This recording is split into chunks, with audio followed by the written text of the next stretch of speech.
மீண்டும் உங்களை நாம் சந்திப்பதிலே மிக்க மகிழ்ச்சி அடைகின்றோம். நான் இலங்கையிலே இருந்து பதுளை போதனா வைத்தியசாலையிலே இருந்து வைத்தியர் கிருஷ்ணன் வேதநாயகம்.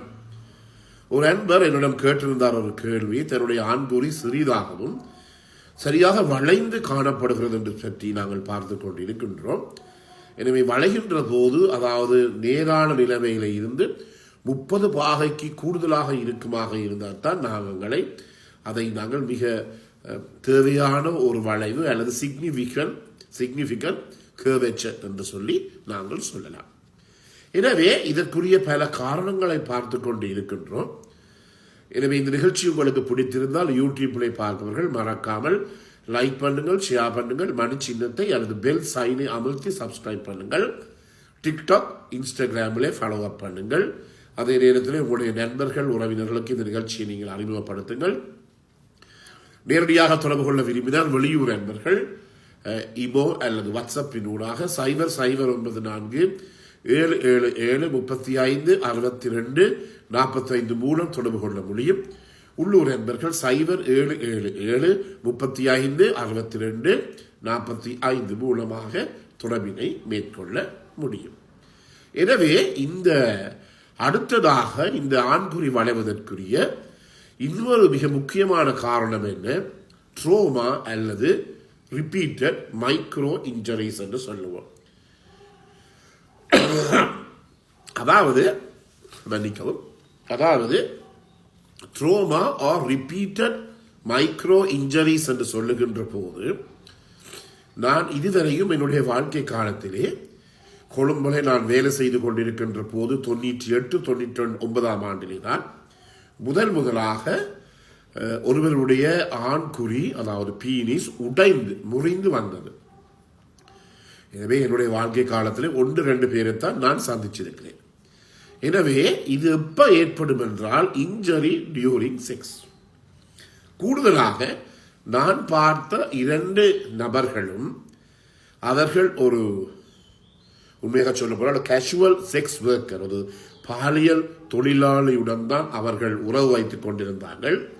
அதே நேரத்திலே அவர்கள் எப்படியான பொசிஷன்ல உறவு வைத்துக் கொண்டார்கள் என்றால் உமன் சுப்பீரியர் பொசிஷன், அதாவது ஆண்களுக்கு மேலே பெண்கள் ஏறி பாலியல் உறவை வைத்துக் கொள்ளுகின்ற அந்த பொசிஷன்லே தான் அவர்கள் செய்திருக்கிறார்கள்.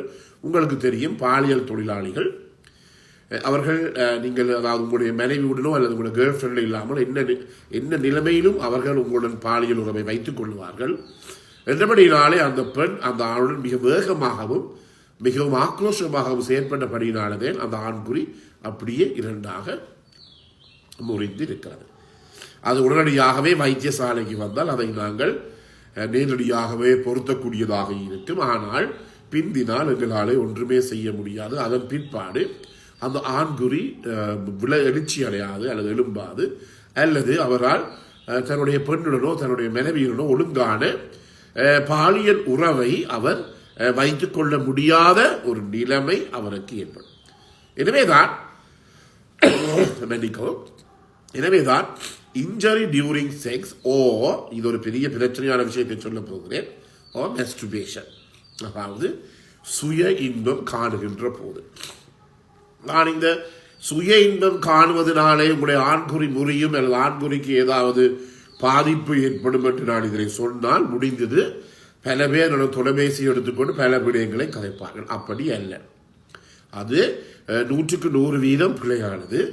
சில பேர் என்ன செய்கிறார்கள் உங்களுக்கு தெரியும், இந்த விந்துக்கள் எல்லாம் 68 நாளிலே இருந்து 74 நாட்கள், இதற்குரிய 2 மாசத்திலிருந்து 2.5 மாசம் மட்டும்தான் ஒரு சைக்கிளாக மீண்டும் மீண்டும் உருவாகிறது.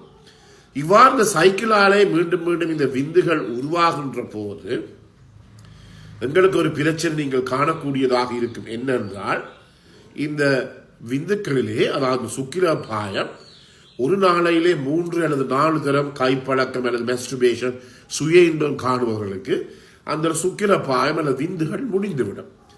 அதன் பிற்பாடு மீண்டும் அவர் விந்தை வெளியேற்ற வேண்டுமாக இருந்தால் மிக வேகமாக அவர் என்ன செய்ய வேண்டும், தன்னுடைய அந்த மெஸ்டுபேஷனை சுய இன்பத்தை காண வேண்டும்.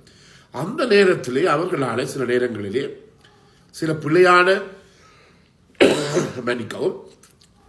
சில பிழையான பொசிஷன்களை அவர்கள் எடுக்கின்ற போது என்ன நடக்கும் என்றால் இந்த ஆண்குறியிலே ட்ரோமா அல்லது மைனர் இன்ஜுரி ஏதாவது ஒரு பாதிப்பு ஏற்பட சந்தர்ப்பம் இருக்கின்றது. எனவே இதை வைத்துக்கொண்டு சுய இன்பம் காணுகின்ற பழக்கம் பிழையானது என்று சொல்லி தயவு செய்து எடுத்துக்கொள்ளாதீர்கள். நான் மீண்டும் மீண்டும் சொல்வேன், அமுதமானால் அதாவது அளவுக்கு மிஞ்சினால் அமுதமும் நன்றாகும் என்று சொல்லி ஒரு பழமொழி இருக்கின்றது. இதன் அடிப்படையிலே சில நேரங்களிலே அவர்களாலே விந்து வெளியேற்ற முடியாத நிலைமையிலே அவர்கள் தொடர்ச்சியாக அந்த விந்தை வெளியேற்றுவதற்கு முனைகின்ற போது அந்த இடத்திலே சில நேரத்தில் ஒரு பாதிப்பு வரலாம். அதே நேரத்திலே நான் கண்டிருக்கின்றேன், சில பேர் என்னிடம் வந்து கதைக்கிறார்கள், மனைவிமாரும் கணவன்மாரும் கணவர் மனைவியுடன் இருப்பதற்கு 1 மணித்தியாலம் 2 மணித்தியாலத்துக்கு முதல் அவர் சுய இன்பம் காணுகிறார் 2-3 தரம்.